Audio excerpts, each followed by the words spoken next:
counter, Forte. And he'll get it inside the 40 to the 39. It'll go as a gain of 6 that time, and it moves the chains as well. Yeah, once more, strong running, excellent blocking at the point of attack. They've got a nice little drive brewing right here.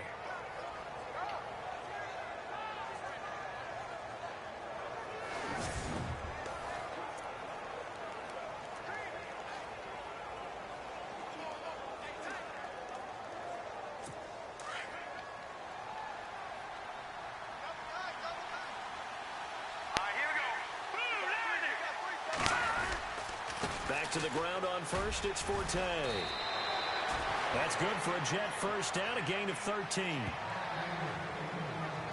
That's another nice run, and I have to tell you, some of the coaches that I played for, their philosophies were always different when they see a guy running the ball well. Some of them wanted to immediately go to play action and throw it now because it's wide open. While other coaches said, you know something? Until they stop him, that big boy's going to keep getting the football. And that might be the direction that they're going to go right now. And they've got it in the red zone now, down at about the 19. It's a 7-yard carry to set them up with a 2nd and 3. Well, no matter how they phrase it, staying on schedule, staying ahead of the sticks, whatever you want to call it, 7 yards on first down, that fits the bill. Now they'll throw with McCown. Got an open man, it's a noon one. And he'll wind up losing yardage here back at the 21-yard line. It'll wind up being a loss of 2. And it'll be 3rd down. A pass for negative yardage, obviously no good. Maybe he shouldn't have thrown it, or maybe he shouldn't have caught it. And I think we were seeing it at the same time, weren't we? Maybe you let that one go, right? Because you can see the lost yardage about to develop. But that goes against every instinct of a receiver. They're taught to catch everything. So it's really hard to be mad at him and yell at him for trying to make that play.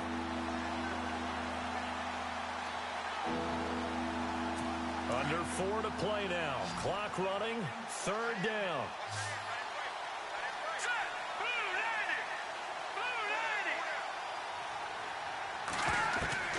From the gun, it's McCown. And he's got a noon one. And he picks up the first down yardage as he takes it down to the 16. They get 5 out of that one, and it moves the chains. And that's understanding where the markers are, because it's not just running to them. Because on the catch, you can actually be pushed back before the first down. It's getting past it and allowing that opportunity to drift back towards the first down line and still having picked it up. Really well run. So the myth has been shattered. Every cornerback in the league is not just a cover corner. Some of them will stick their nose in there and make plays exactly as we just saw there. A big loss suffered by the offense after that nice tackle. Now McCown.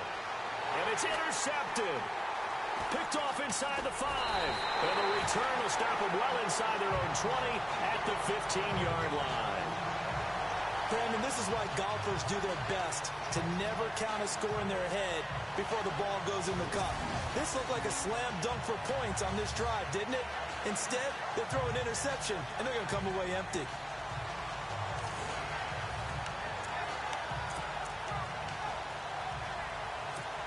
Jags taking over on offense here in a second. And what a season, Charles, it was for Jacksonville. Some people did like them as a dark horse coming into the year, and they really responded. Heard recently at one of the, all-star games, college all-star games, a scout saying, well, heck, haven't they been the dark horse for the last 5 years coming into the season?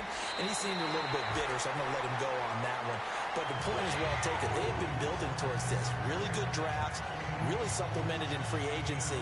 And, yeah, they were a dark horse, but they played awfully well. 11 wins, 2 more in the playoffs. I think right now they'd love to get Allen Robinson back at wide receiver and add another playmaking tight end.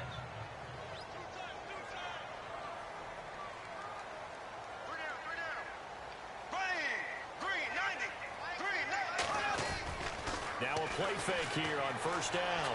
Flush to his right. And now running right through it. And he'll get this one down to about the 20-yard line. 1:58 to go in this first half of play. Back with more from Jacksonville. Don't go anywhere. We'll be back after this. Here we go now. Green 39.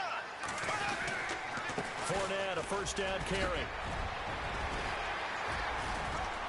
And he's going to fight his way forward here for a modest gain. 5 yards on the carry. Good pickup on first down.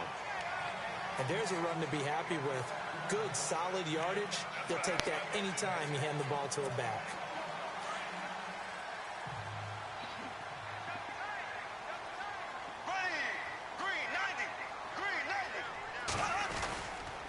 They'll run it again with Fournette. Fournette, a first down, still going. And he will get this into the end zone for a Jaguar touchdown. A great effort there with his second touchdown here in this first half. And the Jaguars add 6 to their lead. And always a good first half when you can hit pay dirt twice. And it never hurts to have that good feeling as the game moves on. Just think about halftime. If that's all he gets, he'll just sit there at the half and think, all right, 2 already. I can get some more. I can get some more. And he'll be encouraging his offensive line to create some space.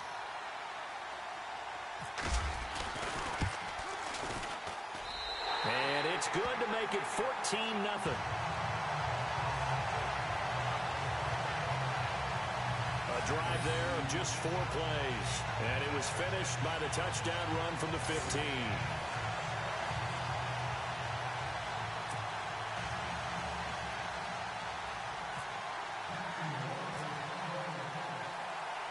Here's Myers now to kick it away.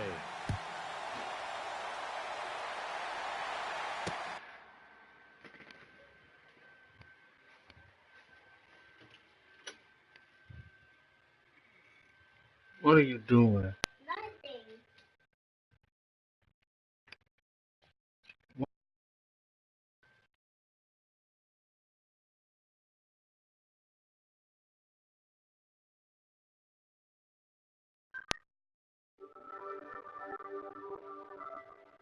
Go play something else.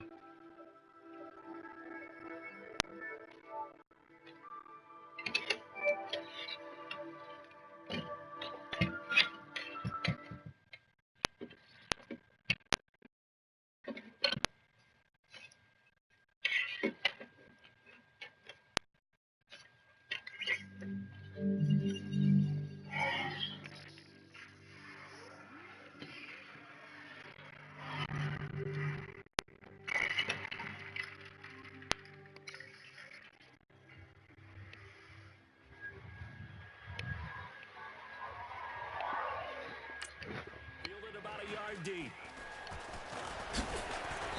And he'll bring it a few past the 20 to the 23-yard line. Hold on. So the football switching hands here in just a second. And, you know, Tom Brady, just to go off on a tangent for a second, may have lost the Super Bowl. But 3rd MVP this past season, and what he did at age 40, really something, right, Charles? Absolutely phenomenal. Ended up beating out Todd Gurley, the running back for the Los Angeles Rams. But he would have traded it for a Super Bowl win, don't you think? How about this? The last 9 NFL MVPs to play in the Super Bowl that same season, 0-9. Yeah. You go all the way back to Kurt Warner in, 1999, where he won the double? We were going over that stat earlier. That is hard to believe. But he would have been the MVP had the Patriots pulled that one out. Yeah, he still has 5 rings, though. 5 Super Bowl. Thrown across his body, and it's intercepted. Picked off near the 44. And he'll bring this one back to the 29. So that's back-to-back drives where they've thrown an interception. Ordinarily, we look at the offense and say, what's going on with your scheme? Maybe we should look at the defense and just give them a whole lot of credit. They've got them frustrated right now. Before the offense changes hands here, let's look back to the Super Bowl February 5th. What a game. I know you were there calling it offensively, though. Impressive on both sides. It certainly was, and let's face it, if you're in Minnesota, it's cold outside, but you talk about the offenses, they heated up in a big way. And how about Nick Foles? The backup quarterback turned MVP. 373 yards, 3 touchdowns. Philly special. Quite a story. And as you and I were talking about off air, it was just a fluid game. Not a lot of penalties, just really clean play. Exactly the type of game the NFL needed for the audiences at home watching the game and, of course, people in attendance. A really well-played game. Call it a gain of 5 there on the run, but they'll remain a yard or 2 short here with 3rd down coming up. There's so many definitions of a complete back. I think most people think a guy who can block, a guy who can catch, and a guy who can run.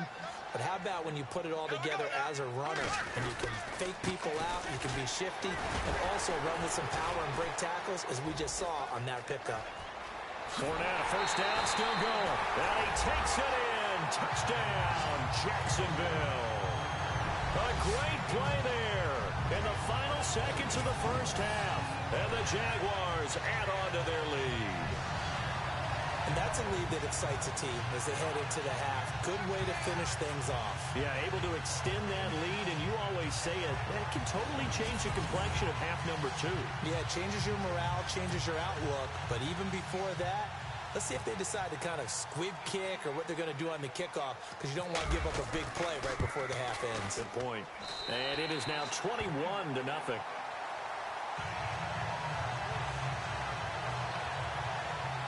So they only needed 3 plays on that drive. And to cap it off, a touchdown run of 20 yards. Here's Myers now to kick it away. Fielded about a yard deep. And he'll be brought down at the 23, make it the 24-yard line.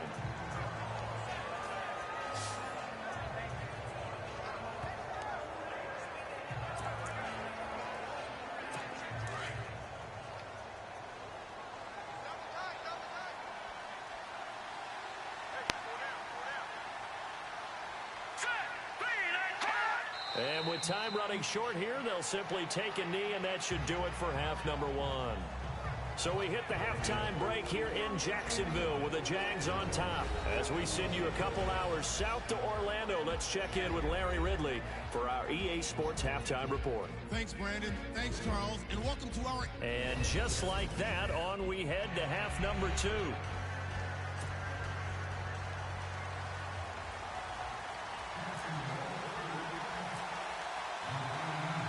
Both teams appear ready for the fight ahead, and we resume action here in quarter number 3. Fielded about a yard deep. And he's able to get it across the 20, but not by much, as he's marked down at the 21-yard line. Now the Jets offense, they get ready to head back onto the field. They come out here with a 0 on the scoreboard. What was said in that locker room? That's what I want to know. I would love to have been in there, because we often have the feeling that there's a lot of shouting, screaming, people upset. But typically, halftime locker rooms are a lot more clinical than that. And in this case, are they upset that the plays weren't working because of execution? Or did they think they were just bad plays to call? Yeah. We'll find out pretty quickly here if they feel like they had something going, but they just need to do it a little bit better or not. We'll find out. Here's McCown to throw. And he's going to be intercepted a 3rd time. Picked off at the 47. And they'll set up shop right near midfield at the 49-yard line. First possession of the 3rd quarter, an interception, so maybe a second-half tone setter. Indeed, and not the tone they wanted to set. That's the equivalent of running out the wrong door and running into your pool instead of running out onto the field. A real dud for that one. Has that happened to you before? No, but I've heard stories about teams actually doing that back in the good old days. Now Leonard Fournette. And an alley to run. And he's brought down. That one a pickup of 15 for Jacksonville. But there's a reason he was the first running back taken. You saw the ability there, the ability to be physical and get downhill. And how about him breaking off a nice gain there? There's some Adrian Peterson comparisons out there now. That's high praise. Do you think that they're warranted? Running style, very similar. Flushed out right. And some space here. Finding room to the 20. Big yardage there on the scramble. It gets him a first down.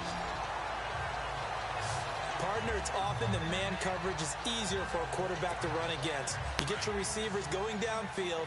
Those guys are staying with them, and oftentimes they have their back to the quarterback, which opens up a lot of space and room, and they don't even know that he's taken off with it. What a big-time pickup on that play. And he'll be stopped just outside the 5 at the 6. He'll get 2 out of that run, and it's going to bring up a 2nd and goal. Defensively, pretty good start there with their backs against the wall. That's a win for the stop troops right there, and if I'm them, I get a little bolder now. They won the first battle. Keep coming after him. Put the pressure on him. They'll give Fournette another crack. And he will get this into the end zone for a Jaguar touchdown. Touchdown again. A great effort there. A 6-yard touchdown run. And the Jaguars add 6 to their lead. And that rushing touchdown, his fourth, puts him just one shy of the NFL record in a single game. And we all know he would love to get to that record and even beyond it. But he doesn't need to in order to impress in this one, does he? What a performance. What an absolute great game that he's had here in this one. It's good, and they stretch their lead to 28-0 now. Just a 4-play drive that time. And it's capped off by a touchdown run of 6 yards.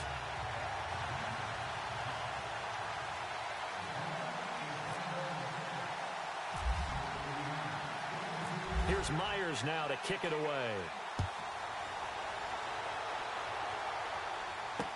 This fielded a few yards into the end zone.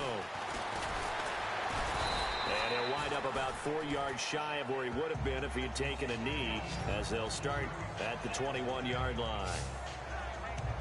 And the Jets set to take the field. They've got to dig down deep. I mean, they need something right now, really anything to cling on to. This offense has struggled. Partner, join me in a walk to their locker room at the half, okay? Because I think what we would have seen is an offensive coordinator and his assistant coaches getting together with all their positions, then coming together as a group, going over adjustments, and then the head coach coming in and just screaming, wake up. Yeah. Let's get moving, guys. I'm kind of glad we won Ain't no more time, actually. I mean, you think you might have turned it on us, too? Yeah, but right now, whatever was said hasn't been working. Want some noodles? They stay on the ground. Forte again. 7 yards there. Good enough to move the sticks. 2nd and 2 is prime time for a little bit of a gamble, isn't it? Open up the playbook. Go play action. Toss that bad boy deep. But in this situation, go ahead and give it to your back. Let it pick up a first down. Keep the sticks moving. They go play action here on first down. Why not? The intended target, the tight end, Austin Safarian. Or interception, and it's going to be a 4th one. Oh, throwing that thing up on. Back into the game. These are the kind of throws you got to hit. He's wide open right there. Got to be able to get it to him, don't you think? And those are the throws that haven't been available to them every time he's dropped a pass. Lay down, boy. And this Ain't no getting no first down. So after the no gain on the last attempt, here they get him behind the line. Brandon, that play typifies what we've seen from the offense all day long. They've had no success getting things going. I think for the offensive coordinator, he's got to go to that side of the play sheet that says, try something different. Try some specials, something they haven't seen all day to try and get this offense. And all the way in. Touchdown, New York. Robbie Anderson, 65 yards. And the Jets are able to close the gap just a bit. And correct me if I'm wrong, that was just a simple fly route.